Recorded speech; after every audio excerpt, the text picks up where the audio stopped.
دم باش تمام شوان نیجا دیسا ام د برنامه پانوراما چارپل دا به هفرانه وک کون تب دزانن د و مهدا د مها تیر مهدا ام بیجن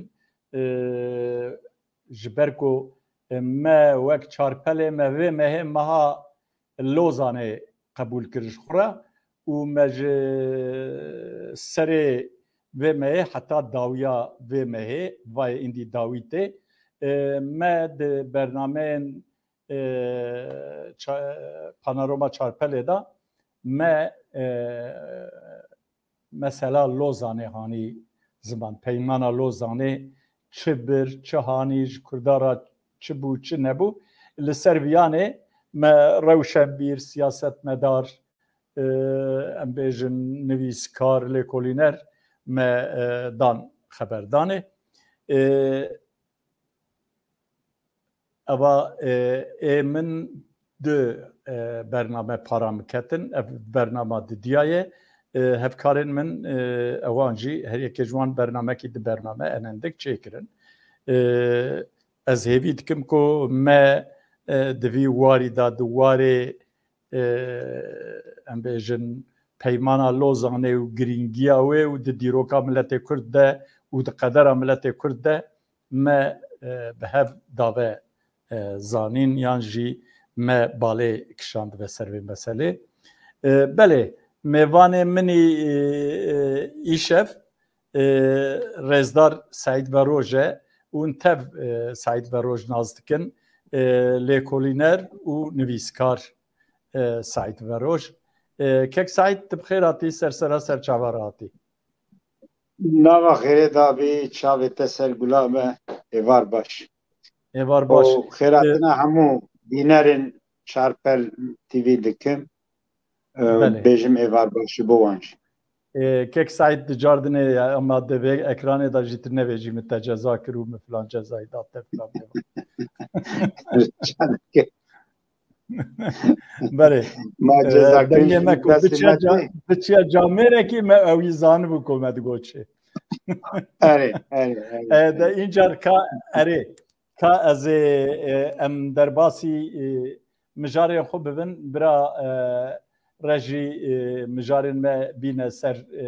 اکرانه مجارا می یکم پیواجویا پیمانا سوره و لوزانه چار مجاره مهنه مجاره دیا زانم که د پیمانا لوزانه دا کرد و کردستان مجاره میسسیا پشتی پیمانا لوزانه روشا ملت کرد و کردستان و مجاره می چاراجی دسیا ست سالیا لوزانه دا روشا کردان یا ایرو یعنی د ایرو دا کرد د چه حالی دانه امیر سرویجی بسکنن بله کک سعید اما مجاره خوی یکم دست پی بکن اما پرسامنی یکم دوی مجاره اولی دا پرسک یکم وقت جنابت پر باش دزانه بریا به امضا کرنا پیمانا لوزانه باور که 7 سال پیمانک یا رکفتنک دزی چه بو دناب فرانسیز و انگلیزان دا تی گوتن که روس جی هف پاریوان بون باش یه روز خوکشاندن تی باش بحث بکی از اینجا دخوازم هم تی بحثا وان هر سه پیمانا بکی چما دنابا 7 سالا دا سه پیمان چه بون و چما ام بیجن سبب کو اوله سایکس پیکو تک برن سوره چیکرن دورا دنابا 3 سالا دا اینجا سوره جهوله هلانین ایجار لوزانه چیکرن د سوره دا چه هبو د لوزانه دا چه هبو د سایکس پیکو دا چه هبو از بخوازم که هنکی بحثا وان مثلا بکی بێگومان بە ئەساستا دەما کو ئەم بالا خو بدن پەیمانە سەڤر و لۆزانێ ئەم دبینن ku peymana Sevr û Lozanê ji alîkî ve dewama peymana Sykes-Picotê ku 16 Gulana 1916 hatibû pêkanîn di navbera Rusya, Fransa, İngiltere. Ew hêzê mezinê ku rojhilata navîn qeweta wan hebû, tesîra wan hebû, giraniya wan hebû. Ev encamê çi bû? Ev her sê peymanên ku em ê nika basa wan bikin û mijara vê bernameya me ye. Ew dünya ketibû pêvajoyekî nû li dinyayê şerekî giştî yê dünyayê dest pê kiribû. Ev şerê ji nû ve parvekirina dünyayê, ew şerê ji nû ve nîzamekî nû ya dünyayê, ew şerê sistemekî nû ya dünyayê bû. Di vê pêvajoyê da dewlet navbera xwe de kom bi kom alî bûbûn. Hinek dewlet bi navê dewletê îtîfaq, hinek dewlet bi navê dewletê îtilaf, hinek komên dewletan dihat binavkirin. İngiltere û Fransa bêguman bi hev re nav koma îtîfaqê dabûn. İmparatoriya Osmanî digel dewleta Almanya di nav koma dewletê îtilaf dabû. Rusya bi xwe jî aliyekî dinê şer bû. Ev peymana Sykes-Picotê di navbera Rusya, Brîtanya û Fransayê da sala 1916 hatibû îmzekirin. Piştî ku li Rusyayê 1917 şoreşa bolşevîk çêbû, ev peymana veşartiya navbera van dewleta ji alî Troçkî ve hata eşkerekirin ku Troçkî wê demê wezîrê derveyê Rusya bolşevîk bû. Piştî ku peyman hat eşkerekirin û Rusya jî xwe ji vî peymanê kişand, ew peyman ji alîkî ve betal bû. Aliyekî peymanê xwe jê kişand, aliyekî girîngê peymanê. Encama şoreşa bolşevîktar Rusya piştî ku xwe ji peymanê kişand, ew peyman bi tamamî nehat tetbîkirin. Asıl peyman ser dîzaynkirina rojhilata navîn û her wiha piştî pêvajoya şerê yekemîn da sîstema nû ya ku dixwestin pêk bînin dîzayna wî bû. Lê mixabin ji ber ku Rusyayê şoreş çêbû, Rusya xwe şer kişand, Sykes-Picot bi ser neket. Piştî ku Sykes-Picot bi ser neket û şerê yekemîn 1918 dawiya 1918 da siyê meha 1918 bi dawî hat bi peymana Mondrosê. Îcar dewletê ku bi ser ketin bi peymanekî peymana Mondrosê daxwazê xwe li ser dewletê ku têk çûn dan qebûl kirin. Bi vê awayî ew peymana ku Sykes-Picot pêk nehatibû, piştî Mondrosê pêvajoyekî nû dest pê kir. Ev pêvajoyî de wê bi giranî û gotina dewletên serkeftî, dewletên galib pêk hat. Bêguman serkêşê van dewleta jî Brîtanya bû, Fransa bû, İtalya bû û hevalê wanê bi wan re bû. Paşî Amerîka bi xwe jî tevlî vê pêvajoyê bû. Belê. Kek Saîd, ez dixwazim ku di sewrê da xala şêst û didiyan girîng e. Ez dixwazim te hinkî behsa wê xalê bikî. Di wê xalê da ji bo Kurda çi hatibû destnîşan kirin. Ez dixwazim te wî jî bînî holê û ji Sykes-Picotê û hetanî Sevrê û ji wir jî heta Mondrosê ew tesîra bolşevîkan ku li Rusyayê şoreş pêkanîn tesîra wê çi bû? Tu wê jî dixwazim بحث وان بجارن جی بکی پشتی کو شر سی مها 1918 راوستیا پشتی شر هفدیتن بو آشتی دست بکرن آنجی هفدیتن جبو قبول کرنا دولت هفپیمان سرکفتی دولت غالب دوی چارچوبه دا هفدیتنا دست بکر هفدیتنا یا پیشین ما ثبات دست بکر کنفرانسا صلحی بو پیشی دولت داویه شر یکمین امپراتوریا عثمانی به تمامی تک چو دولت سرکفتی جبو پاروکرنا جغرافیا کو امپراتوریا عثمانی لسر حکم دکر جبو پاروکرنا وی جغرافیای وان آرده جبو کنترول کرنا وان آرده نابرا خدا پیمانه کی چه کربو او پیمان کو مباس کرد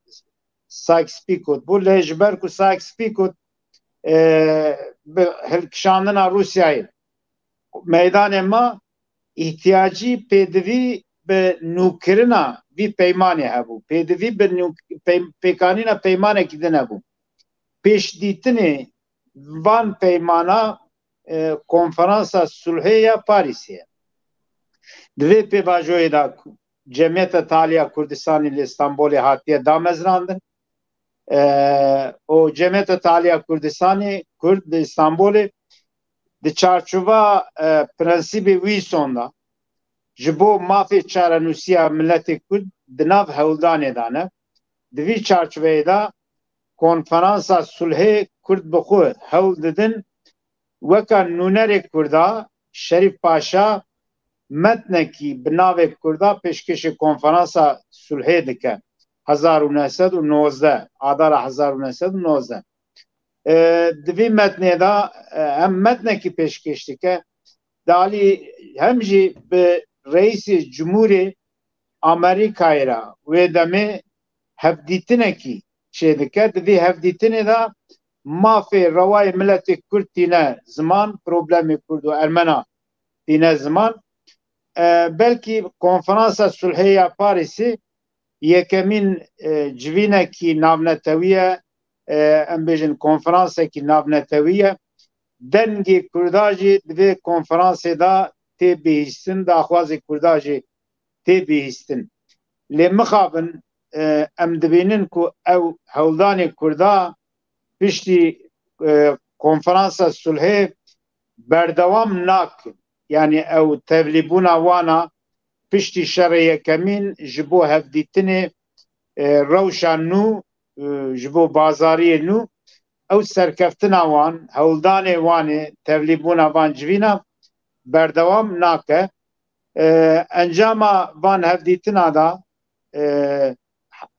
1900 طبقه 1920 دا پیمانا سوره تی امضا کرن د پیمانا سوره دا جبو کرداجی جبو ارمناجی دستکفتی گرینگ در تن میدانی لگور پیمانا سوره دما کو ام بالا خو بدن گلک ماده پیمانا سوره هنه ل ماده 62 63 64 لسر کردستان و ارمنستان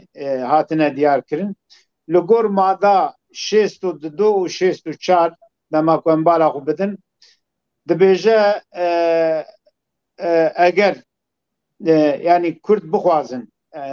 bin coğrafya Osmaniyê da ciyê ku Kürt hene dijîn Kürt bixwazin ji rêveberiya Osmanî veqetin û serdana cemiyetê aqwam bikin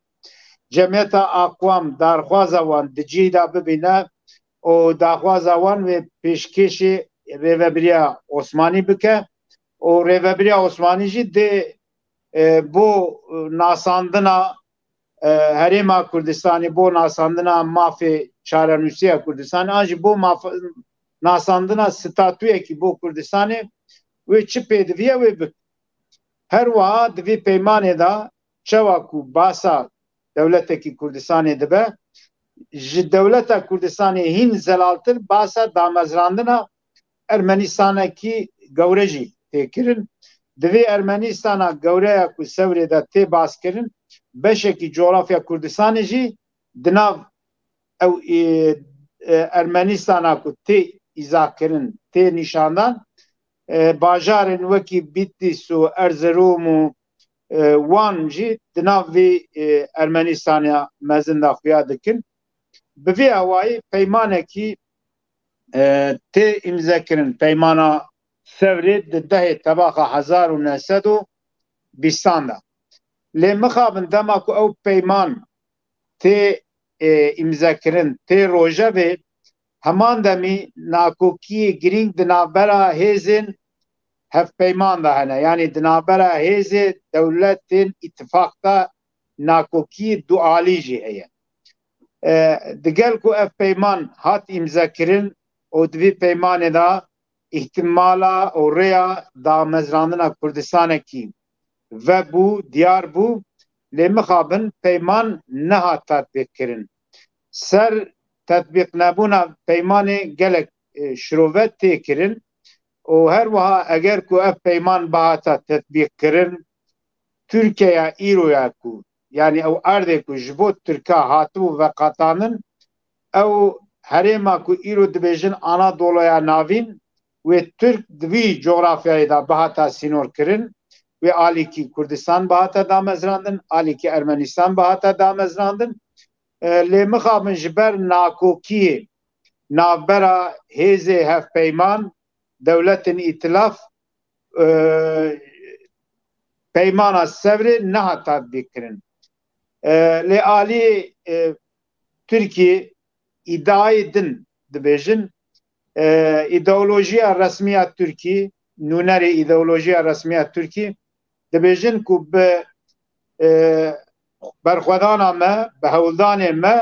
me peymana Sewrê nehiş tetbîq bike, tetbîq bibe. Ev yek nerast e. Ne ku Tirkiye lewra mecala Tirkiye nemabû, ne mecala devleta İmparatoriya Osmanî mabû, İmparatoriya Osmanî belav bûbû û di şûna wî da ew hêzê Mustafa Kemal û hevalê wî ku berê xwe dabûn Anadolî, Erzeromê kongrekî çêkirin û paşê Sivasê kongrekî çêkirin, ji xwe peymana Sewrê di navbera Kongra Erzurum û Sivasê da di vî pêvajoyê şûn da hatibe ew kirin. Mustafa Kemal bi xwe jî İstanbolê bi destûra İngiliza û bi erêkirin û piştgiriya wehdetîn hatibo Anadolî bi wezîfe, ne ku dijî wan rabûbû, ne ku bê destûra wan bi dijî hêzên emperyal, dijî hêzê dagirker ê wê demê hat Anadolî û hereketekî da dest pêkirin. Yani kek Saîd dixwazim cardinê tiştekî bêjim li qusura min efû bikî. Yani ew tedî Tirk di dîrokên xwe da wexta ku em me dixwend ji me re digotin ji zarokên dibistana re divên me bi heft dewêlên ecnebî re me şer kir û wana çok li ber me danî erdê. Yani ev tev vir e. Bêguman ew mana wî ew dibe çünkü yek mamoste Fikret Başkaya gotinekî wî heye balkêş e, dibêje ew şerê milliyê ku Tirk dibêjin me bi heft dewleta re kiriye derewekî pirmezin e dibêje ew şerê millî yani mücadela milliya ku Tirk bas dikin bi sê aliya ve şirove dike. Yek dibêje ji alîkî ve ew şer pevçûnekî şerekî navbera Yunan û Tirka ye. Yani ew şerê navbera Yunan û Tirka çi wext pêk hatibû ji dîroka resmî da weka herba Unûniyê yekemîn û herba duyemîn a Unûniyê têne binavkirin.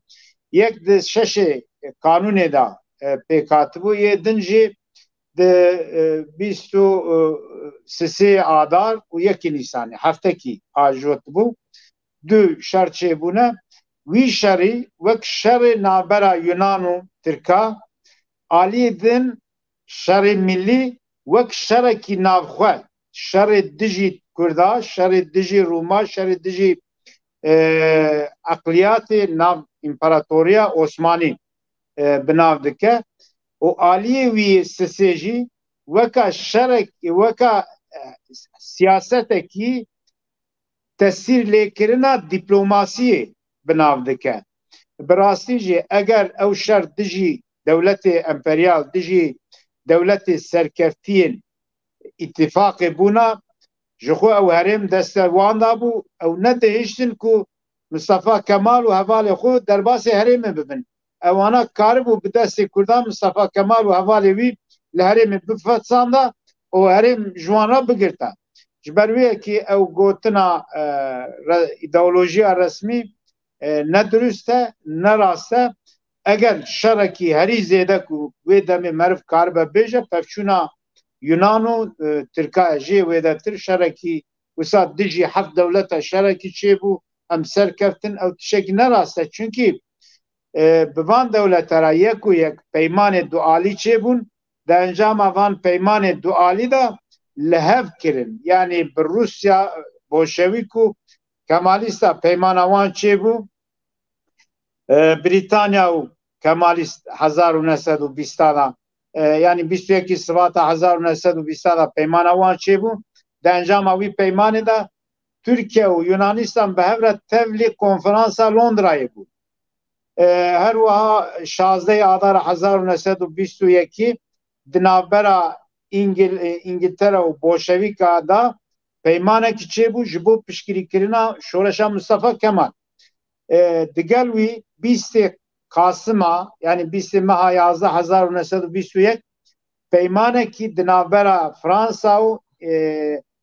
Mustafa Kemal da çêbû. Di encama vî peymanê de Fransayê herêma Kilîkya ku dagirtibû herêmê terk kir vala kir teslîmê Mustafa Kemal kir. Evana hemû peyman çêbûn bê şer. Baş e Tirkiye şer li hember heft dewleta hemberî kî şer kiriye? Yani em nizanin wekî dî kî mabû? Yani dewlet hevpeyman hêzê herî gewre ew bûn. Rusya bû, Britanya bû, Fransa bû, İtalya bû. Yekî re şer nekiriye. Ew herêmî şerê ku çêbûne hîn Mustafa Kemal nehatibû herêmê. Ew şer zê em karin bêjin ku şer bi eşîrê Kurda şerekî dest pê kiribû. Piştî ku Mustafa Kemal hat herêmê ew şer ji bo Mustafa Kemal rêvek. Yani beriya Mustafa Kemal eşîrê Kurda li hember van dewleta şer dabû dest pê kirin. Ji ber wê yekê ev gotina dîrok îdeolojiya resmî ne rastin divê rastê neyê qebûl kirin. Kek Said dibe naberê da beriya ku em derbasî mijara xwe di diya bibin, ez dixwazim di wê pêvajoya Lozanê da bipirsim. Kurd wek fermî beşdarî wê konferansê bûn anna. Beriya ku em werin Lozanê tavî dixwazim çend gotinê din bêjim. Peymana li ser peymana Sevrê gotinê me nîvçûma. Peymana Sevrê da ew tişek ku hatibû statuya ku bo Kurdistanê û her wiha Ermenistan di wê statuyê de hebû. Ji ber vê ew ji ber nakokiyê navbera dewletên hevpeyman pêk nehat. Yani ya esasî pêk nehatina peymana Sevrê ew bû. Piştî ku ew pêk nehat ew daxwazê Kurda, hêviyê Kurda, armanca Kurda jî têk çû. Di vî pêvajoyê de Cemiyeta Taliya Kurdistanê Sevr dehê tevaxê da hat imza kirin. Cemiyeta Taliya Kurdistanê Adar û Nîsana 1920 da nava xwe da parçe bû, ji hev bû. Ji ber ku nav hêzê Kurda da parçebûn çêbû, müdaxale û hewldanekî hîn zêde ji bo konferansa Sevrê nehat kirin. û ev yek ji alîkî da bo Tirka jî weka firsetekî zêrîn bû. Sernekeftina peymana Sevrê, tetbîq nebûna peymana Sevrê bo Tirka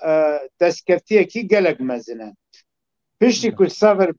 بسر نکد هفدیتن دو عالی دوام کرن نابرا هزن سردست و هزن هرمی دا هفدیتن دو عالی دوام کرن لروسیا پیکاتنا شورشا بولشویک تهدیده کی مزن جبو دولت هف پیمان آنی بو میدانی انجام وان هفدیتن دو عالی لهفکرنه کی نو زمینه لهفکرنه کی نو چه بو 1920 طبق 1920 تا 1923 ev hevdîtin hatin konağekî û van hevdîtina hemû bûn zemînekî ji bo peymanekî nû. Dubare evan dewleta bi hev re rûniştin di encama vê rûniştinê de peymana Lozanê hate imzakirin di 24 meha tîrmeha 1923 da. Peymana Lozanê hat imzakirin. Di vê pêvajoyê de bêguman gelek bûyer çêbûn, hewldanê Kurda jî çêbûn. Lê divê em bo sevrê vî alî jî diyar bikirin. Sevrê dema ku pêvajoya sevrê berdewam e tevgera koçgirî dest pê dike. Beriya ku tevgera koçgirî dest pê bike bi serokatiya bi îmza serokê tevgera koçgirî Alî Şêrbeg du name ji bo konferansa sevrê ji bo lijna konferansa sevrê têne rêkirin bi destê Şerîf Paşa. Em nizanin evan nameyê ku ji alî Alîşêr Efendî ve ser cemiyet nûnerê cemiyeta Tealiya Kurdistanê li herêma Zarayê hatiye şandin ev name gihîştine berdestê lijna konferansê negihîştine em wî nizanin lê kopya van nameya heye bi destê Şerîf Paşa bo ku ew name bigîjin lijna konferansa sevrê îro ew name derketine meydanê li medya dijîtalî merivkare bigîje van nameya. Piştî van nameya hewldanê Kurda bo sevrê îdî neman piştî ku peymana Lozanê îdî hata qebûl kirin di vê peymana Lozanê de bo Kurda dema ku em bala xwe bidin peymana Lozanê ji gelek beşa û 143 madeya pêkatiye di vê peymanê de bo Kurda bo mafê milletê Kurd dema ku meriv bala xwe bide meriv tiştekî nabîne her çi qas di beşê mafê eqliyata da û her wiha di beşê mafê eqliyata û di beşê ku ew eqliyatê ku bi nijadê cuda bi nijadê xwe cuda ne di nav sînorî împaratoriya Osmaniya jî Tirkiye nû da basa wan dibe dema ku em bala xwe didin madeyê peymanê em dibînin ku rasterast ji bo Kurda tiştekî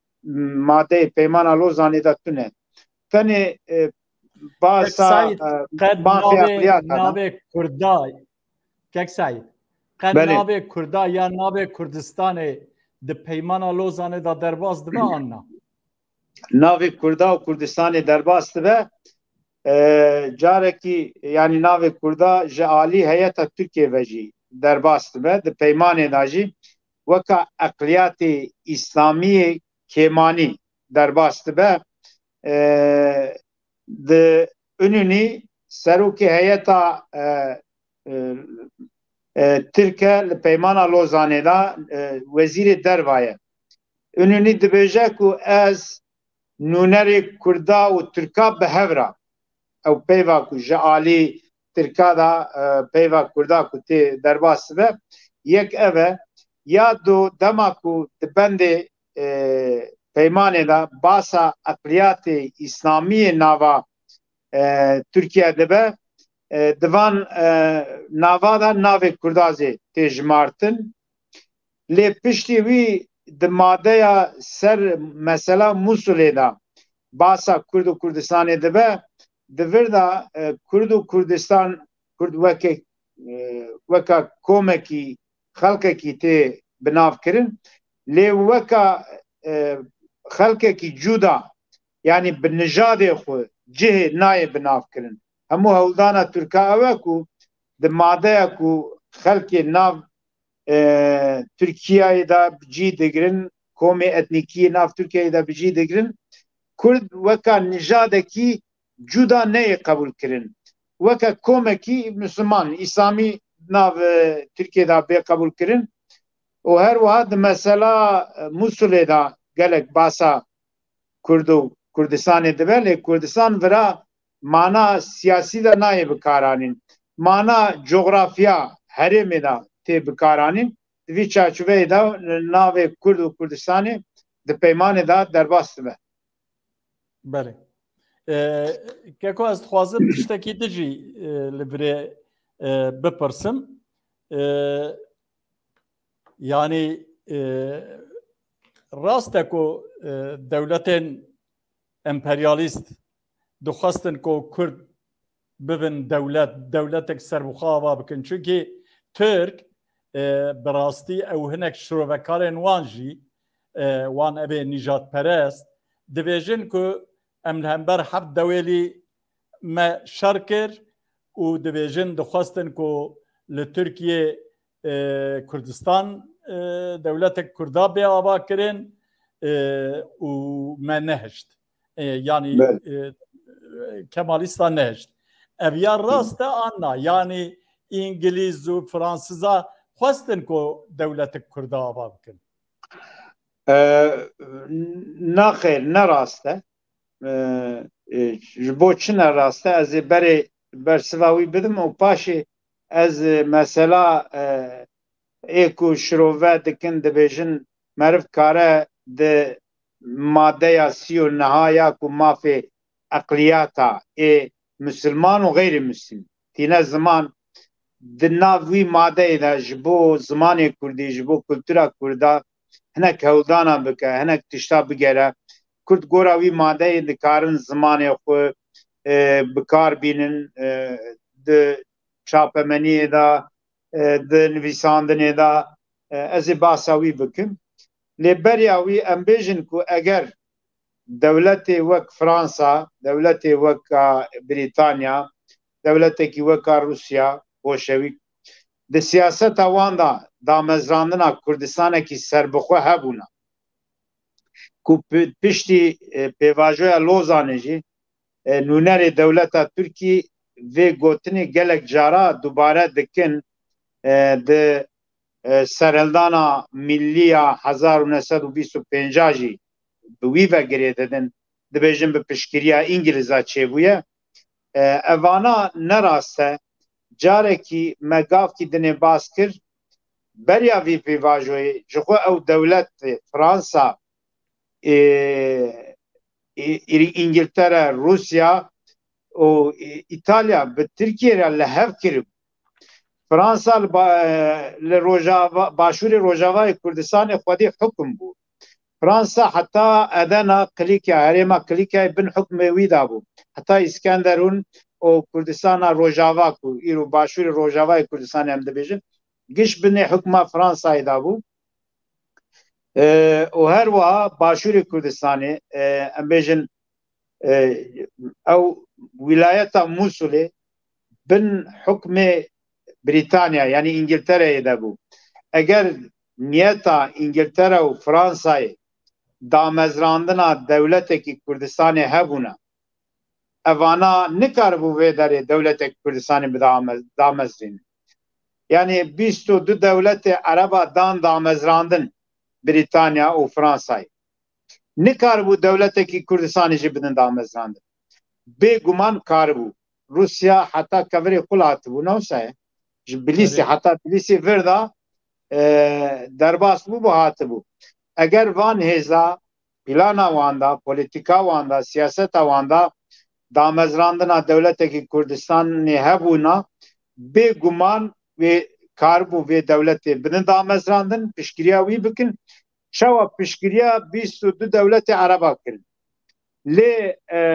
از دبیجم نونر سیاسی کردا و دمی و پیواجوی باش نخواندن راست نخواندن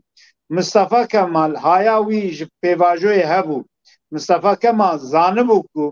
د سیاست وان دولت دا دامزراندنا دولت کی سربخویا کردستان تونه ام داوی دبینن کو نه کو دامزراندنا دولت کی سربخوی کردستان او هرم کو دبن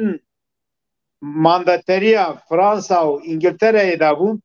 دوان هرم دا جبو کردا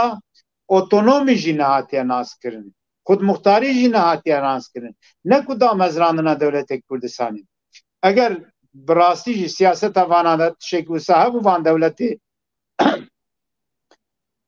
زلهزه کو تینا باس کرن بدیتنا مه براحتی کاربون دولتی کی دامزرینن لیجبر کو ما بریجی باس کر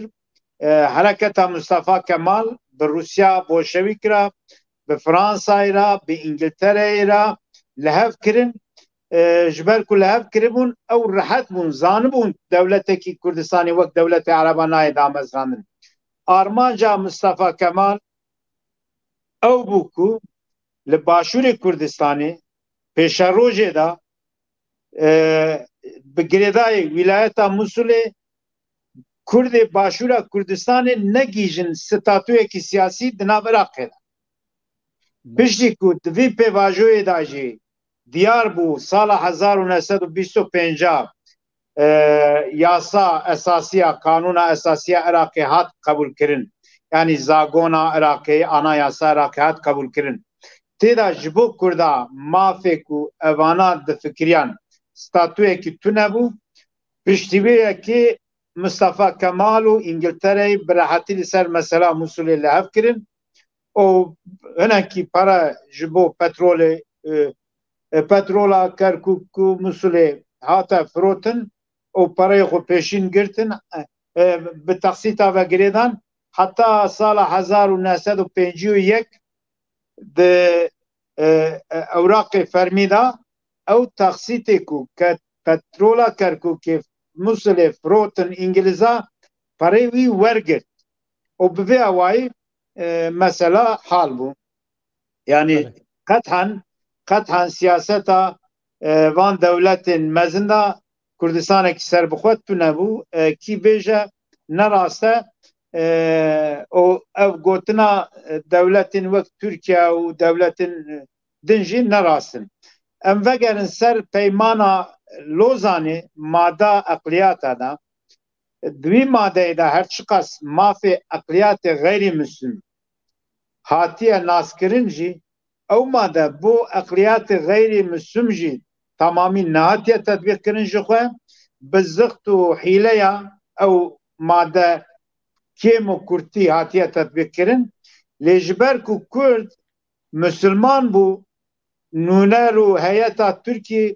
کرد وک اقلیات قبول نکرن دولتا نویا ترکی وکا دولتا تمثیلکارا کرد و ترکا دانا نشاندان گوتنا ترک کرد جی مسلمانن جبر وی کی ام خودی چاقن کرد جی خودی وی حقنا مسلمان ادن خودی چاقن کرد جی خودی وی حقنا نابکو هن کردا وکا اقلیات بمبدن قبول کرن وکا نجات کی جدا هن پیمانه دا اری بکن او باسا مافی کردا بکن خود وی پیواژوی دا هولدانه کی مصطفى کمال ازمیره yani dibêje wê ji xwe dema ku em komara Tirkiye de dibêje Kurd ew ê bi xwe îdare bikin yani weka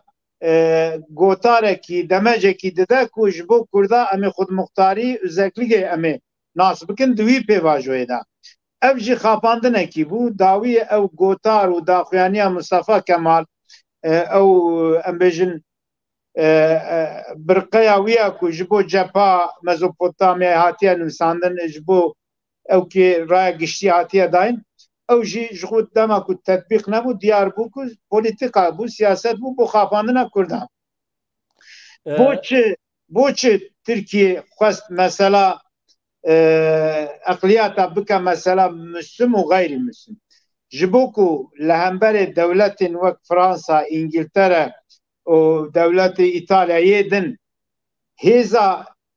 همو خلق مسلمان بگرن piştgiriya Arab û Kurda bi hev re bigirin gotin mesela Müslüm û gayri Müslüm. Yani eqliyat wî çerçeveyê de. Ji ber ku Kurd Müslüman bûn, komekî Müslüman bûn, ji bo wan mafê eqliyat nehat qebûl kirin. Ew şiroveyê ku îro têne kirin dibêjin Kurd vî çerçeveyê de kare mafê xwe yê rewa bikar bîne. Lê mixabin ew mada giştiya ku bo eqliyata hatiye erê kirin, ew made bo Kurda nehatiye tetbîk kirin. Piştî îmzakirina peymana Lozanê şûnda 2 sal şûnda 24 Eylûl 1925 bi navê Plana Sihata Şerqê planekî çêkirin. Di vî planê de dema ku em bala xwe bidin 28 madeya pêkhatine ji bo helandina milletê Kurd, ji bo asîmilasyona milletê Kurd, ji bo kontrolkirina wan, ji bo ji rojevê daxistina mesela Kurd û Kurdistanê planekî gelek berfire hatiye tetbîkkirin. Di vî planê de îmza hikûmeta wê demê, wezîrê derva, serokvezîr, wezîrê hundir, hemû wezîra, îmza hemû wezîra binê wî de heye. Li gor vî peymanê carekî ne ku zimanê Kurdî, serbestiya zimanê Kurdî, axaftina zimanê Kurdî jî hatiye qedexe kirin. Ne ku nivîsandina wî, ragihandina bi zimanê Kurdî, axaftina wî jî li bazara hatiye qedexe kirin. Ji ber wê yekî belê ez dixwazim kek Salim Çelîker tiştek nivîsandiye ez dixwazim ji te re bixwînim di vî warî da gelo te haya te jê heye an na li gor baskın oran maddeya 39 paragrafên 4 û 5 maf dide zimanê Kurdî. Ew madeya 39 paragrafa 4 mafê eqliyatê giştî mafê eqliyata tarîf dike, çarçova wî diyar dike. Yani şirovekar dibêjin, baskın oran jî nav da gelek şirovekar dibêjin ku di çarçova vî paragrafa 4 da meriv kare dawa mafê kulturî zimanî Kurda jî bike. Meriv kare dawa bike lê pratika ku hatiye tetbîkkirin piştî peymana Lozanê ew pratik dijî wî madeyê bûye. Ew pêvajoya komara Tirkiye da bi tu awayî ew made nehatiye tetbîkkirin. Ji ber wê yekê belê weka îdea meriv kare bêje lê Tirk dema hemberê wî çi dibêjin? Tirk dibêjin ku Kurd ne gayrî Müslîmin. Ew made ji bo gayrî Müslîma hatiye erê kirin. Kurd ji ber ku Müslümanin parçekî em Türk jî Müslümanin, Türk xwedî çi heqin, Kurd jî xwedî wê heqê. Ji xeynî wî dervayê wî mafekî bo Kurda îda kirin tiştekî nerast e. Yek peyman madekî peymana Lozanê ew bû ku kanûnê navxweyî diviya bi kanûnê ew peymana Lozanê re ew madeyê ku hatine diyar kirin kanûnê navxweyî û ew madeyê peymana Lozanê dijberê hev nebin. Lê mixabin em bêjin Tirka me wekî goş plana Şarqî Sihatê da 1925 da tiştê ku kirin ji wê heta îro dewletê îmzekarê peymana Lozanê îtiraz nekirin, negotin ku gelo me peymanekî çêkir, Kurd kuteyekî mezin e nav Tirkiyeyê boçi hûn heqê wan nadin, hûn heqê wan nas nakin. Mesela gor vî madeyê dibistana da, ciyê fermî da, belediyê da, bajara da, bazara da zimanê Kurdî axaftin qedexeye. Ji ber wê yekî çi kirin li bazara zebtiye danîn ew ku bi Kurdî peyivîn vana girtin, ceza kirin, para ji wan girtin, hepis kirin. Bi vê awayê milletê Kurd ew qas tirsandin ku îde li Kurdistanê pelê cigarê ku tê pelê cigare tê firotin ser wê erebî nivîsandibû. Millet ditirsiya ku wî pelê cigarê ser xwe bigerîne. Çünkü bihata girtin di çarçova kanûnê nû yê Cumhuriyetê de ew bihatine ceza kirin. Yani ev tedbîr û înkara ku kanûnê Cumhuriyetê de hate kirin û hate tetbîk kirin aliyê îmzekerê peymana Lozanê îtiraza vê yekî nekirin. ایروژی ام دخوازن اگر اف دولت او ایشرو بکاری کو ادعا دکن مافی کردای کلتوری زمانی نابرا پیمانا لوزانه دا هيا او بگمان کارانی ناوی مافی ایرو ام بیشن پروبلم تونه چاپمنی دا کارانی زمان ترکی üniversite زمان ترکی 5 üniversite لهرما کردستان دا زمان خواندنه بی زمان تست نامه دکرم بی زمان لیسانسا بلند تی خواندن ایرو او حتی قناغی کی جخو هاتیه ترک دبیجن هاتیه چاره سر کرن و هر وها لگور حقوقا نافخوی او ماده دما که ترک دجی وی درد کهون ماده کی درخصنه دبیجن او زمانی که پی پروردهی بیتا کرن یا هری گرینگ مسئله پروردهیه او زمانی که دولت ترکی وکا زمان فرمی قبول کرنه ارمنی وک زمان فرمی قبول کرنه yani بیشن زمان جهو وک زمان فرمی قبول کرنه دبیجه او زمانی که دولت ترک وک زمان فرمی قبول کرنه جبو وان او ممکنه لی زمان کردی دولت ترک وک زمان فرمی قبول نکرنه جبروی کی نای تدبیر کرن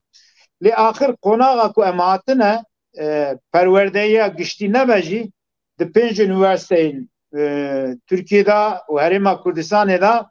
zaman Kurdi başa zaman kültüre Kurdi heye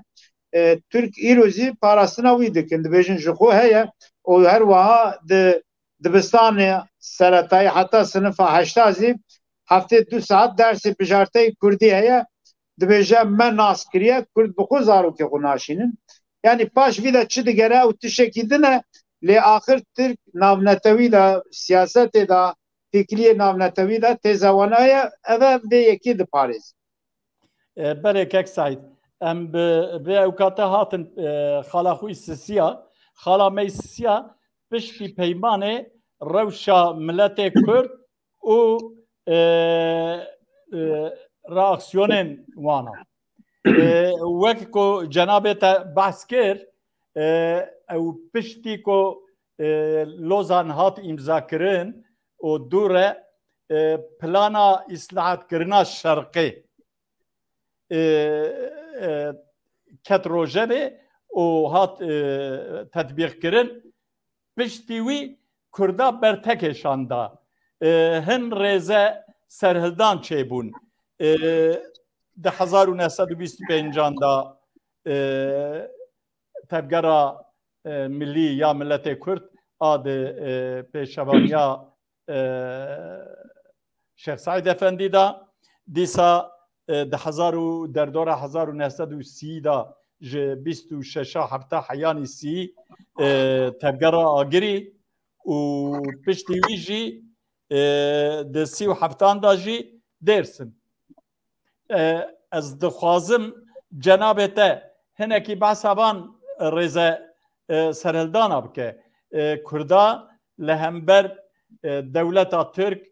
کو وانتنه حساب کرد لهمبر وی راکسیونه شاندان او بویارا گریدای دوان سرهلدانن کردان دا گلو او دولتن کو لوزانه امضا کربون پشتوانیا کردا کرن یا پشتوانیا ترکا کرن از خوازم ته هنکی بحثا واجب بگمان پشتی که کردا حتی لوزانه هیویه که کردا هبو چونکه هفدیتنه دو عالیه به ترکارا تایبتی مجلیسا یکمین دا نزی که باسا 6 هفته پارلمنتری کرد تکرن کردا دایم بگوتنه خو تخواستن ترکا دایم بگوتنه خو داخویانی خو کردا را دگوتن اف دولتا نویا کو ام چیکن ایما و کردا و به هفرابه او ما فی کردا جی بیناس کرن لی پشتی کو ترک شر یونان و ترکا دا ترک بسر کتن او بوان دولتا را پیمان چی کرن کردا وانا پی در پی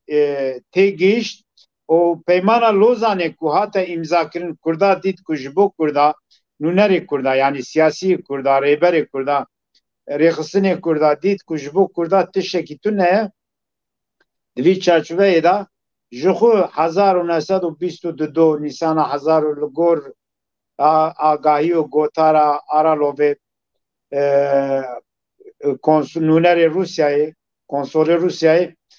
کردا رخصتنکی وشارتیا نو دامزراند بو به سروکاتیا خالد بگی جبری و یوسف زیابک رخصتنکی بناو کمیته استقلال کردستانی آنج کمیته آزادی کردستانی بناو خوی کرد جمعیت آزادی رخصتنکی نو هات بو دامزراندن ev rêxistin heman demê ji piştî ku niyet û fam û pêdaçûnê siyasî ya Tirkiye û hereketa Mustafa Kemal fêm kirin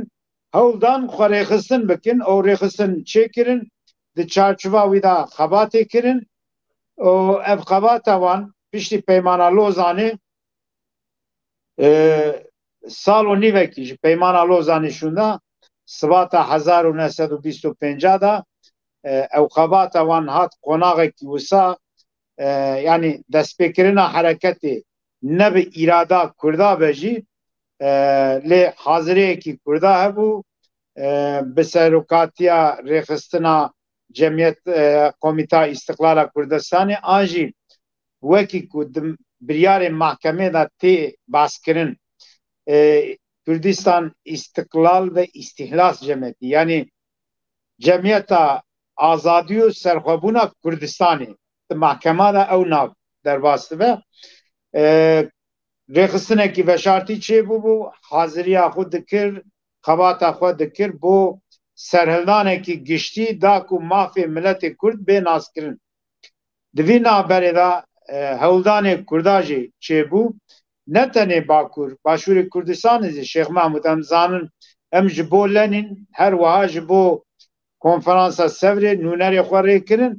lê ew nûnerê Şêx Mahmûd bi xwe jî nehiştin bigîjin Lübnanê kî hebû ma Lübnan bin hukmê Fransayê da bû nehiştin nûnerê Şêx Mahmûd bigîjin Fransayê û tevlî konferansê bibin yani encama vî rêxistinê da 1925 da serhildana 1925 bi rêveberiya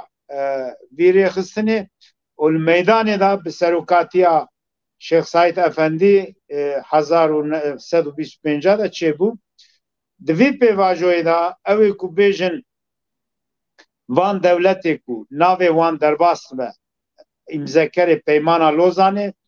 an jî li herêmê da xwedî qewet yani dewletên weka Fransa dewleta wek Brîtanya û Rusya İtalya tuyekî jî herêmê li meydanê piştgiriya tevgera Netewîya 1925 nekiriye berûva jî wî em bêjin dema em bala xwe bidin dokûmentê arşîvxaneyê Rusya û Brîtanya û Fransa em dibînin ku bi tu awayî van dewletê îmzekerê peymana Lozanê piştgiriya hereketa Netewîya Kurd nekirine berûva jî wî piştgiriya hereketa Mustafa Kemal kirin ya herî balkêş em bêjin Rusya Bolşewîk û li Rusyayê şoreşekî çêbû bû desthilatariya dewleta Rusya destê Bolşewîka da bû Bolşewîka bi xwe jî tevî ku li gor îdeolojî û siyaseta şepgirî yani sosyalizm an jî komünîzma ku wan diparasin mafê çarenûsiya mileta mafekî rewa bû lê digel ku ev mafê rewa bû bo miletê bindest ji alî Rusya Bolşewîk ve ev maf ji bo miletê Kurd ji bo netewa Kurd nehat naskirin nehat qebûl kirin berûva jî wî rêvebirên Rusyayê siyaseta dewleta Rusyayê weka prensîbê komünîstan dan nîşandan gotin hereketa Kurd bi piştgiriya dewletê emperyal çêbûye li hemberê van dewletê emperyal divê em piştgiriya Mustafa Kemal bikin di vî çerçeveyê de bi çek û zêr û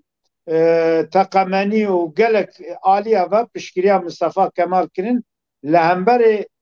serhildana miletê Kurd 1925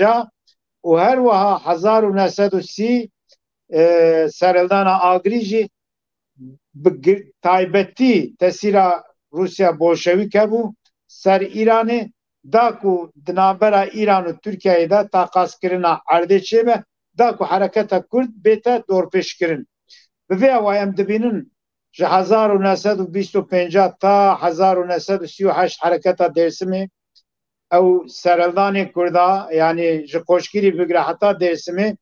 چار سرلدان گرینگ کردا کو چه بون نه روسیا نه انگلیز نه فرانسیز نه دولت امپریال دن کسی پشگیریا کردا نکریا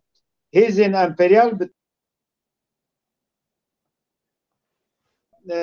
herhalde kek Said ket بله vay cardine hat kerim ke بله اوه یعنی او تشتکی نراسته گوتنا کتی کرن اوان دولتا yani ji hareketa koşkiri bigre hatta hareketa dersim yani 21 bigre hatta 38'ta ev çar hareketi mezini kul Bakuri Kurdistan'ı çebun evan devleti ku navê wan derbas bin imza wan bin peymana Lozanê de heye hemiya piştgiriya hikûmeta Tirkiye û beriya wî piştgiriya hareketa Mustafa Kemal kirin. Belê spas kek Said em werin bijara xwe dawî mijara me dawî di siya sedsaliya Lozanê de rewşa Kurdan ya îro niha ez hema dixwazim bi Kurtî cenabê te behsa her çarperçe Kurdistanê bike îro di çi rewşê de ne lê her yekê hema bi çend deqat dikaribî Kurt behs bikî û bi vî ve girêdayî ez dixwazim tiştek dijî bînim ziman rêzdar Mustafa Özçelik serokê Giştiyê Pakê di gotarek xwe de dibêje divê li Başûrê Kurdistanê avakirina dewleta federal derz li Lozanê xistiye. Divê ku ew derz li perçeyên din jî ji bo bi eynî derzan ku bê lêxistin Kurd di nav hewldanê dabin û ew derza ku li wir jî lê ketiye fereh bêkirin. Divê warî de ez dixwazim tê çi şirobe bikî kerem ke her çarperçê Kurdistanê. Bêguman peymana Lozanê îmzakirina peymana Lozanê Tirk di dünyayê de weka di nav rêza netewe dewleta da wek netewe dewletekî da qebûl kirin ew ji alî Tirka de serkeftinekî pir mezin e Kurd jî Kurdistan jî hate parçakirin bi tevî milletê nava xwe Kurdistan hate parçekirin bu çar parçebûna Kurdistanê di peymana Lozanê de hate erêkirin û piştî vê pêvajoyê di her çar parçeyê Kurdistanê de yani çar parça ez dibêjim sê parçeyê wî tabî ketibû nav peymana Lozanê lê ji ber ku peymana Lozanê aynî wext sînorê Tirkî jî diyar kiribû em karin bêjin Rojhilatê Kurdistanê jî di encama diyarkirina van sînora da erdê wî coğrafya wî diyar bûye wî çarçovê de peymana Lozanê parçebûna çar parçebûna Kurdistanê jê wê de tir jî em Kurdê Kafkasyayê jî têxin nav vê pêvajoyê pênc parçebûna Kurdistanê erê kiriye. Kurdê Kafkasyayê em dama ku bas dikin ez kevanekî vekim tiştekî bêjim mesela Kafkasyayê de Bolşevîka Kemalîst pir baş bikaranîne. Bi zixtê Kemalîst da Ermenistan, Gürcistan, Azerbaycan tevlî sistema Bolşevîk kirin. Yani ew piştgiriya Bolşevîkan bo Kemalîstan ne bê muqabil bû, ne bê hember bû. Hemberê wî hereketa Kemalîstê zixtê xwe ser van milleta kiriye wan mecbûr kirine ku êrişî wan kiriye, bi şer kiriye bi Ermenistanê re. Zixtê ser Azerbaycanê çêkirine ku tevlî sistema Bolşevîk bibin. Yani bi vê awayî sînorê Kafkasyayê têkiliyê Kafkasyayê da têkiliyê Rusya û Kemalistan hatiye halkirin. Ji aliyê din ve parçebûna Kurdistanê 5 parça yani eğer Kafkasya jem tevlikin peymana Lozanê bi erêkirina ew dewletên îmzekarên Lozanê ku heta Japonya bi xwe jî di nav vê van dewleta de hatiye erêkirin û piştî wî jî Bakurê Kurdistanê û parçeyê dinê Kurdistanê jî milletê Kurd, netewa Kurd rastî gelek karesatê mezin hatine. Li Bakurê Kurdistanê حرکت 1925 حرکت 1930 حرکت 38 درسم و هر وها کوچگیری دوان پیواجوی دا به 10,000 کرد هاتنه کشتن هاتنه قتل کرن به 100,000 کرد جیو واری خو هاتنه کوچبر کرن به 1,000 کرد هاتنه دارو کرن قتلام گلک مزن چه بونه کردستان ویران بویه لیوان دولت امزکار یکی جی دنگ خود در نخستنه دنگ خود بلند نکرنه نگوتنه که او کرنه و دجی پیمانا لوزانیه او قصد تاویزدانه وان دولت بو دولت نویا ترکی او مخالف رژیم مصطفى کمال جی سرگون کرنه وان نفی کرنه وان که بلیسته 150 تینه بناف کرن او بخوشی به پیمانا لوزانی هاتنه امزا کرن جبرویه که اوان دولتا غدره کی مزن لملت کرد او لمخالفتا دیجی مصطفى کمال کرنه و هر وها مصطفى کمال وان حرکتا نشان دایا مخالفتا ناوا ترکی جی مخالف خوشی دیزاین کرنه امحا کرنه و بوی اوای بسر کتیه او تشکی گرینگه یادن ام ایرو بنرن گلو باشور کردستانê herêma federeya Kurdistanê derz li peymana Lozanê xistiye nexistiye bûye derz ya nebûye statûya Iraqa îroyîn statûyekî ewke yani herêmekî federal herêmekî federeya Kurda heye lê Iraq bi xwe dewletekî federal nî yani Irak devleteki üniter vegave gelo dinav sistema üniter da mesela netevi çareser dibe ya nabe nav sistema üniter da girtin û qebûlkirina hinek mafê Kurda mesela neteva Kurd mafê çarenûsiya Kurd çareser dike ya nake bêguman destkeftî Başûrê Kurdistanê gelek giringin lê bidîtina me Başûrê Kurdistanê yani Iraqa îroyîn dewletekî ünîtere yani nebese destkeftî Başûrê Kurdistanê nebese mafê milletê Kurd ji bo self determinasyonê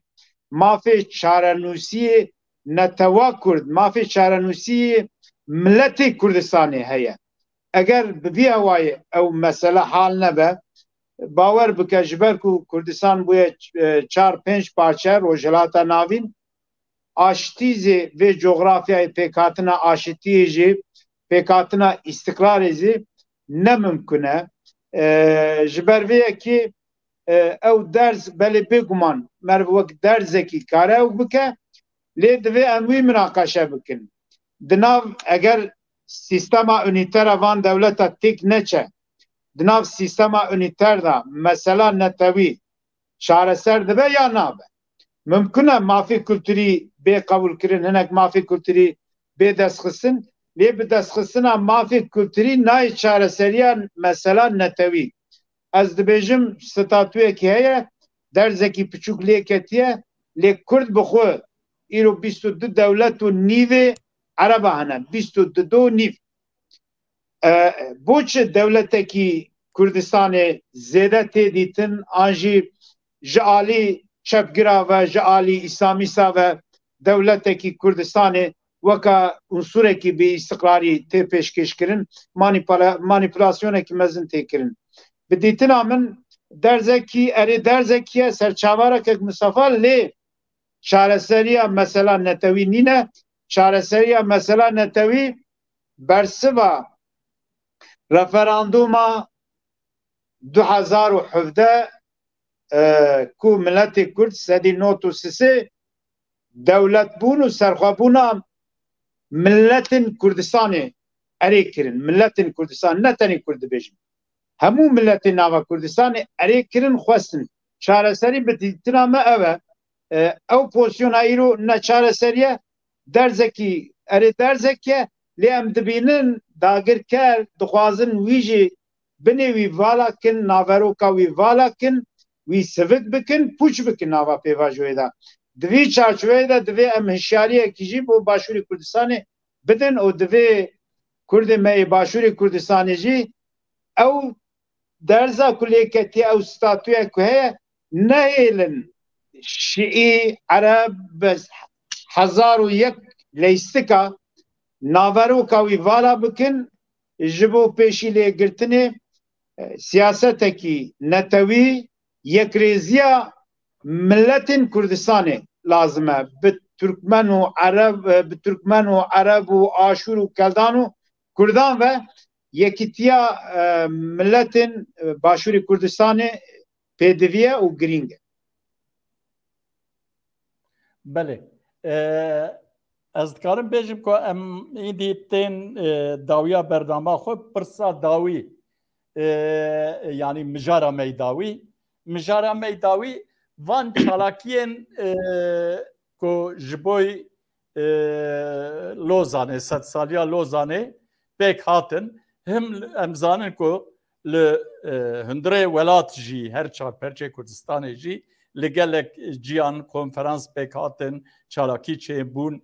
و دیسا لدیاسپورا جی چه بون لی از دخوازم اولی باسا تشتک نیینی بکن تشتین نیینی جبوی که ام به تشتین ارینی تشتی که ام پک خوش دبن ام برنامه خو بقدینن اولی نیینی از دخوازم ام بکار بینن کابرا رجی مگوتو وینکی هیبرا بینه بله لگور کردستان 24 تلویزیون کردستان 24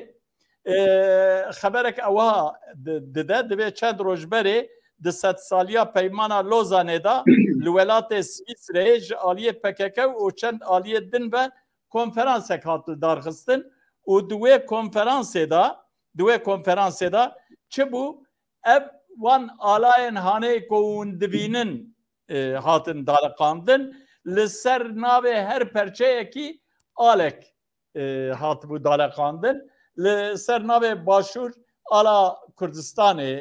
هات دالقاندن آلا کوج قاضی محمد هات بو کردستان او هات دالقاندن وینه دیا پیاده رببریا خسر روجبای کردستانه لسر روجلات جی آلکی دالقاندنه از باش چابه من وی آلی نابینه و آبا کرجی آلا پککیه بله کک سعید از دخوازم بپرسم گلو تبان دالقاندنا بان آلایا به چه آوائی شروع بکی هن آلی دویجن کو او آرمانجا لوزانه یک جه پرچکرنا کردستانی بو و اب بوان آلا کو جهب جدانه پرچکرنا کردستانی اوانا دوی کنفرانس دا جید پجرینن چونکی اگر کو او بونا یک آلا کی کرده او جی آلا رنگینه بله کرم که بله بگمان وهایا از قاسی گزانم سر و بابت من ساند بوجی نزدیک 100 سال بری آلا کردستانی نتویه که خودی آله کی دبه آلا کردستان بری 100 سال جالی جمعیت تشکیلات اجتماعی کرد و هاتیه پجراندن هاتیه چیکرین قدری جمیل پاشا کتابا خواه دوزا کردستان دا باسا و یکی دکه ev ala ku îro li başûrê Kurdistanê hatiye hilkişandin ev al ne ku başûrê Kurdistanê hema bi dilê xwe wisa kêfa wan xwest tişekî wisa daleqandin ew al divan 100 sala da encama pêvajoya têkoşîna netewiya ملتên Kurdistanê hatiye diyarkirin. Ev dîmena ku vê gavê we ser ekranê xwe nîşan dane, çar ala nîşan didin ser Kurda, ew bi çi niyetê vê konferansê çê dikin bila bikin. Ew konferansa ku bi van çar ala hatiye temsîlkirin wek sembol hatiye nîşandan, erêkirina peymana Lozanê ye, piştgirîdayîna peymana Lozanê. Ji xwe Abdullah Öcalan bi xwe di hevdîtinê xwe bi avukata ra, bi parêzerê xwe ra dibêje têkoşîna me ne têkoşîna rizgariya netewî ye. Dibêje dema têkoşîna rizgariya netewî xelas bûye. Têkoşîna me têkoşîna demokratîzekirina komara Tirkiye ye. Dema ku komara Tirkiye hat damezrandin, ew jî wek dagirkerê ku dibêjin ew serhildanê Kurda bi piştgiriya hêzên derva çêbûye. Dibêje bi pêçiya İngilîza feodalê Kurda li hember Cumhuriyetê serî hildan nehiştin ew Cumhuriyet bibe demokrat. Dibêje vê gavê em dixebitin Cumhuriyetê demokrat bikin. Têkoşîna me têkoşîna kültûrî ye. Mafê kültûrî ye, ne mafê netewî ye. Ji ber vê yekê ew ê ku têkoşîna mafê netewî nede, o parastina statûkoya îro bike, o dijî guhartina sînora bibe, pêvajoya referandumê ji me helwesta wan baş dît. Ew zihniyeta statûko parêza, zihniyeta erêkirina Lozanê. Ji ber vê yekê gotinê wanê ser Lozanê tenê manîpulasyon û xapandin e. Yek ala Kurdistanê heye, ew ala jî pêvajoya 100 salê têkoşîna milletên Kurdistanê da hatiye meydanê, ew al îro başûr karine hil bikin, alekî netewa Kurd e, sembola netewa Kurd e, ala mehabatê hatiye hilkişandin. Bêguman komara Kurdistanê, dîroka Kurdistanê da yekemîn jare komarek hatiye diyarkirin. Ew komarê wê pêvajoyê alekî rakirine, hilkirine. Lê îro mîraskirê vê komarê dijî ala ku başûrê Kurdistanê hatiye hilkirin, dijî vî ala netewî ninin, ew jî vî alê wek ala netewî qebûl dikin. Lê ala ku pêvajoya komara Mehabatê da hatiye hilkişandin, ew ala. Her du alê din, ala ku PYD, ala PYD û ala PKK ne mümkün e bibe ala netewî, ew alayê du rêxistinan e, ew ala ancak karin van rêxistina temsîl bikin. O van çar alaya nîşandayîn meşrûkirina parçebûna Kurdistanê ji ber vê yekê ew jî manîpulasyonekî din e li ser milletê Kurd tê rêvebirin. Hinekî Kurd hişyarin vana dibînin, hinekî Kurd jî nabînin. Lê axir bi vê awayî peymana Lozanê bi destê Kurda tê meşrûkirin, nav Kurda da tê erêkirin. Ez wî dîmenê bi vê awayî şirove dikim. Berê gelek spas kek Saîd. Bi vî awayî em hatin dawiya bernama xwe bawer ke saetek û 14 deqê me waye qediyan. Ez dixwazim cenabê te gotinên te yî dawî tê çi bêjî? Belê çi bêjim, ez bi xwe gelek giringî didim. Ew doza ku li ser mesela Lozanê di çarçûva mafê self determinasyona netewa Kurda hatiye vekirin, ez pir girîng dibînim. Gelek hewldanê Kurda dibin, bêguman konferansê Kurda jî çê dibin. Di van konferansa da tezê dijberzin wê bêne münaqeşekirin. Lê divê em hemû Kurd hişyar bin, ew tezê dewletê dagirker wek tezê Kurdan nav me da zemîn nebîne. Em li hember vê yekê hişyar bin, mafê self determinasyon an mafê çarenûsiya netewa Kurd îro jî ew maf peymana netewê yekgirtî da jî ew maf heye. Kurd nêzîkî 5-6 milyon nüfusekî xwedî nüfusekî mezin in. اگر ام دخوازن حریم دا استقلال کی چبن اگر ام دخوازن حیثیت و شرف انسانیتی بپارێزن مافێ ڕەوای ملەتی کورد دەبێ بێ ئەرێکردن ئەو مافێ ڕەوایەک و بڤێ پەیمانە لۆزانێ بە ئەرێکردنا وان دەولەتە هاتیە ڕەتکردن ئینکارکردن و تونەکردن ئەم دووبارە بانگ لە وان دەولەتێک و ئیمزا وان دبنی vê peymanê de heye em dibêjin vê pêvajoyê xeletîkî gelek mezin çêbû mexdûriyetekî pir mezin çêbû Kurd vê demê hebûn bi ser nekeftin lê Kurd xelasê nebûn îro jî hene ji bo ku hûn karibin vê xeletî û xeletiya xwe serrast bikin û mexdûriyetiya Kurda jî ew bikin çareser bikin divê hûn piştgiriya netewa Kurd milletên Kurdistanê bikin da ku mafê xwe ser determinasyonê bikar bîne. Kerem ke te teşekkür ederim. Em mafê em naxwazim ez mafê kesî ew bikim diya Kurtê ew rêxistinek diasporayê dozek vekir te basa neteweyên yekbûyî û filan kir ew ketbîra min em heqê wan nexwin em bi çend gotin ez dixwazim te basa wê doza wan bikî ku li Tirkiye di asta navxweyî da li Tirkiye cara yekemîn dozek li hember dewleta Tirk tê vekirin a serokkomar û tevî em bêjin hikûmeta wî da doz tê vekirin û dibêjin ku em mafê çarenûsiya xwe dixwazin a miletê Kurd dixwazin di Lozanê da ew maf bi zorê hatiye dayîn em wî mafê dixwazin ku di asta hiqûqa Tirkiye da bê çareserkirin û dibêjin eger ku ew çareser nebe li Tirkiye em ê bibin ahîmê ku li wir jî em ti encamekî nestînin em ê bibin neteweyên yekbûyî. Ez dixwazim çend gotina te basa wan jî bikî em heqê wan nexwin. Bêguman ev çalakiyê rewşenbîrê Kurd, siyasetmedarê Kurd, rêxistinê Kurd di çarçova mafê çarenûsiya netewa Kurd, di çarçova mafê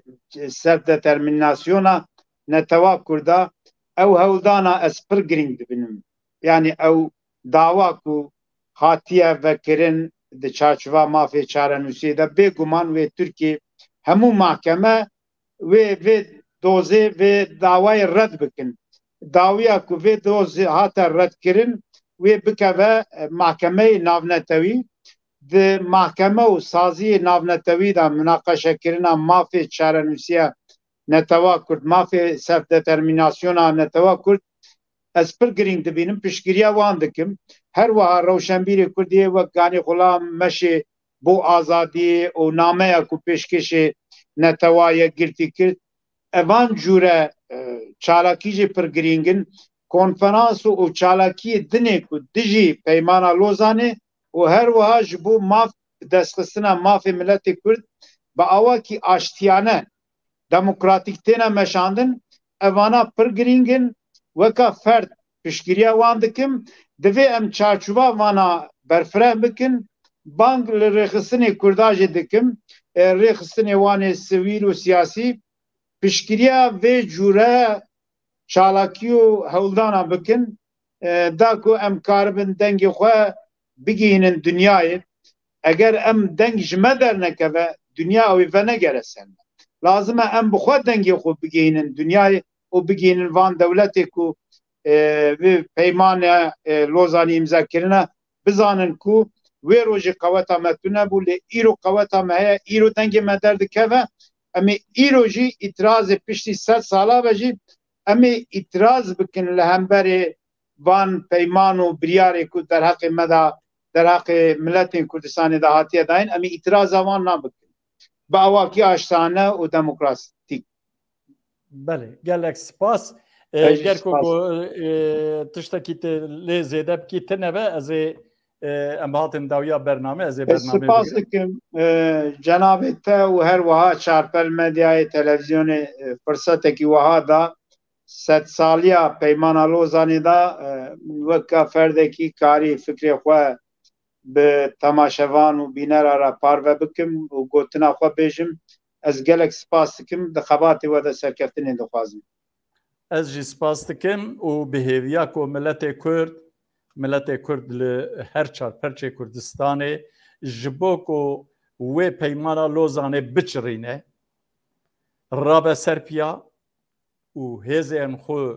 بکه یک دنامالا خدا یکیتیا خو پیک بینه و مافه خوی روا بگره بوی هیویه از دسری دا سپاسیا جناب تدکم جبوی کو تو بشتاری برنامه من بوی مالا تا آوا و سپاسی تماشوانان دکم کو حتی به ساعت مرتنه نهشتن ما تماشا کرن مالا وان آوا و سپاسیا حوالین خوی رجی جیدکم کو وان جی حتی نیوگاوه اب کدو و امریکا گودان مالا وان جی آوا بره تماشاوان نیجا امجارک دن هاتن دویا برنامه خو حتی برنامه یکی دنه بمینن دخیر و خوشیه دا و شب باش